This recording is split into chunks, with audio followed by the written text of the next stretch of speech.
இது செவ்வந்தி செடி இல்லைங்க. பார்க்குறக்கு செவ்வந்தி செடி மாரியே இருக்குங்க. இது பார்த்தீங்கன்னா தெவல செடி. குழந்தைங்களுக்கெல்லாம் குளிப்பாட்டுவாங்க இல்லைங்களா? அந்த தெவல செடி தான் இது.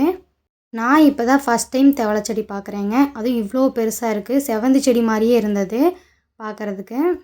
இந்த தெவல செடி பார்த்தீங்கன்னா, ஒரு செடி வச்சாவே போதுங்க. மண்ணுக்குள்ளேயே வேர் போயிட்டு, செவ்வந்தி செடி எப்படி நம்மளுக்கு வந்து சின்ன சின்னதா நாத்து வந்து முளைக்குமோ, அதே மாரி இதுவுமே நெறைய நாத்து வந்து முளைச்சிருந்ததுங்க.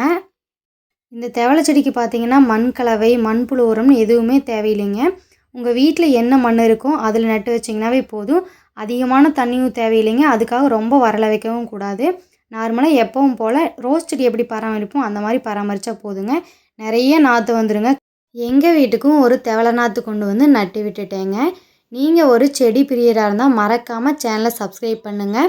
லைக் பண்ணுங்க, ஷேர் பண்ணுங்க. தேங்க்ஸ் ஃபார் வாட்சிங். இன்னொரு இன்ட்ரெஸ்டிங்கான வீடியோல பார்க்கலாங்க.